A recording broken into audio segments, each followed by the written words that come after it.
அனைவருக்கும் வணக்கம். இன்றைக்கி நம்ம வந்து பொரிவளங்காய் உருண்டை எப்படி செய்கிறதுன்னு பார்க்கலாங்க. எவ்வளோ மெதுவாக இருக்குது பாருங்கள். இது மாதிரி எப்படி செய்கிறதுன்னு பார்க்கலாம். 1 கப்பு இட்லி அரிசி, இதே கப்பில் தாங்க எல்லாமே அளக்கணும். 1 கப்பு இட்லி அரிசி, 1 கப்பு வெல்லம், 1 கப்பு வேர்க்கடலை, இது 3 வந்து சரிசமமாக இருக்கணும். இது வந்து நம்ம நல்லா வறுத்து ஆற வச்சுருங்க. ஒரு பக்கம் ஆறிட்டு இருக்கட்டும். இதே கடாயிலே நம்ம 2 ஸ்பூன் சிறுபருப்பு போட்டுக்கலாம். அதுவும் கொஞ்சம் நல்லா கலர் மாறி வரட்டும். இதை நம்ம தனியாக தட்டில் கொட்டி வச்சுக்கணும், அது கூட கொட்டக்கூடாது.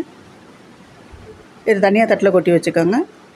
இது கூடவே நம்ம 2 ஸ்பூன் பொட்டுக்கடலை, இதுவும் கொஞ்சம் சூடு ஏறட்டும் போதும், ரொம்ப வந்து கலர் மாற வேண்டியதில்லை. ஒரு 2 ஸ்பூன் நெய் ஊற்றிக்கோங்க. நம்ம கட் பண்ணி வச்சுருக்க தேங்காவை வந்து போட்டுக்கலாம். குட்டி குட்டியாக கட் பண்ணி வச்சுருக்கேன். ஒரு 2 பத்த தேங்காய் இருக்கும் இது.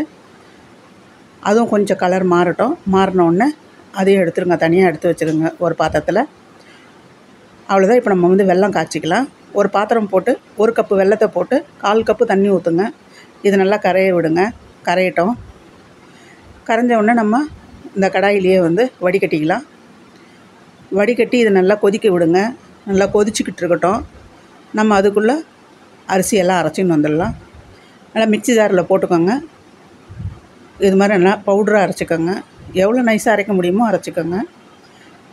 அவ்வளோதான். வெல்லம் வந்து நல்லா பாகு பதத்துக்கு வந்துடுச்சு. ஒரு கம்பி பதம் வந்தால் போதும். இந்த அளவுக்கு இருக்கணும். 4 ஏலக்காய் போட்டுக்கோங்க.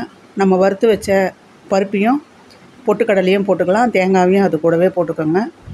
இப்போ வேர்க்கடலையும் அது கூடவே போட்டுக்கலாம். போட்டு நல்லா கிளறுங்க. கிளறிட்டு இந்த அரிசி மாவில் ஸ்பூன் போட்டுக்கோங்க. ஸ்பூனில் ஒரு 2 ஸ்பூனாக எடுத்து போட்டு கிளறுங்க. அப்படியே நீங்கள் கொட்ட வேணாம். ஏன்னா அப்புறம் உங்களுக்கு வந்து சீக்கிரம் வந்து பளபளன்னு ஆகிடும், உங்களால் பிடிக்க முடியாது. அதனால் நீங்கள் கொஞ்சம் லிக்விடாகவே எடுத்து பிடிச்சிக்கோங்க. இது நான் ரொம்ப வேகமாக பிடிக்கிறதுனால நான் கொஞ்சம் மாவு எக்ஸ்ட்ராவே போட்டுக்கினேன்.